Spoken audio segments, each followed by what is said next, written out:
অনেক দিন ধরেই নিজের চুল স্ট্রেট করব ভাবছিলাম, তো আজকে করেই ফেললাম। আসসালামু আলাইকুম বন্ধুরা, কেমন হয়েছে এই চুল স্ট্রেটটা অবশ্যই কমেন্টে কিন্তু আপনারা জানিয়ে যাবেন।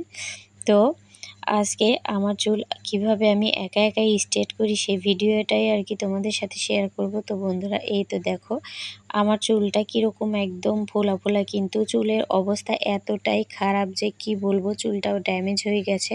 যেহেতু হাইলাইট কালার করা ছিল আর 2-3 বার আমি রিবন্ডিং করেছিলাম। আমি 2018 সালে একবার রিবন্ডিং করেছিলাম, তারপরে 21 সালে একবার করেছিলাম, 23 সালে একবার করেছিলাম, আর এবার হচ্ছে 25 সাল। তো যাই হোক, 25 সালের শেষের দিকে এসে আমি কিন্তু চুলটা আর কি ফাইনালি রিবন্ডিং করেই নিব, কারণ এই চুলে আমার আর ভাল লাগছিল না। একদম খসখসে কেমন জানি হয়ে গেছে চুল, আর কোঁকড়ানো চুলগুলো শুধু উড়ে উড়ে বেড়ায়, যে কারণে ভালো লাগে না। তো আজকে কিন্তু সাহস করে নিজের চুল নিজেই স্ট্রেট করতে বসে পড়লাম, কারণ এর আগেও আমি 2-3 বার আমার চুল স্ট্রেট বা রিবন্ডিং যেটাই হোক আমি কিন্তু করেছি।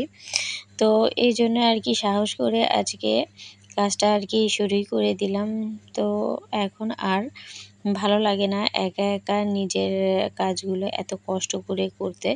তবুও মনে হচ্ছিল যে আমার কাজটা আসলে করা দরকার। তো এই তো প্রথম মেডিসিনটা দেওয়ার পরে আমার চুলটা কত সুন্দর হয়েছে দেখতেই পাচ্ছেন। প্রথম মেডিসিন দেওয়ার পরেই কিন্তু আপনার চুল স্ট্রেটটা কেমন হয়েছে আপনি বুঝে যাবেন। এইটা কিন্তু সেকেন্ড মেডিসিন দেওয়ার পরে আপনার কিছুই হবে না। আর এই চুলটা কিন্তু আমি পানি স্প্রে করে দেখে নিয়েছি, একদম পারফেক্ট হয়েছে চুলটা। তো যাই হোক, এখন আমি সেকেন্ড মেডিসিনটাও লাগাবো, তার আগে চুলটাকে সুন্দরভাবে একটু ঠান্ডা করে নিব, যেহেতু আয়রন দেওয়ার কারণে চুলটা অনেক গরম ছিল আর চুলে প্রচুর পরিমাণে ড্যামেজ ছিল আমার, যেহেতু হাইলাইট কালার করা ছিল। আর আমি কিন্তু একটা ট্রিটমেন্টও দিয়ে নিয়েছি চুল স্ট্রেট করার আগে। চুল স্ট্রেট করার আগে আমি একটা মাস্ক, তারপর বার্ন প্রোটেক্টর আর সিরাম দিয়ে কিন্তু আর কি রেখে দিয়েছিলাম। রেখে পরিষ্কার করে তারপরে কিন্তু আমি স্ট্রেট করেছি। এর জন্য কিন্তু আমার চুলটা ভাঙবে না, আর চুলটা কিন্তু অনেক সুন্দর সিল্কি আর শাইনিং হবে, একদম একটার সাথে একটা লেগে থাকবে না। তো যাই হোক, এই তো সেকেন্ড মেডিসিনটাও আমি দিয়ে নিচ্ছি। আর একা একা চুল রিবন্ডিং করা বা স্ট্রেট করা এতটাই যে কষ্ট, সেটা আর কি বলবো।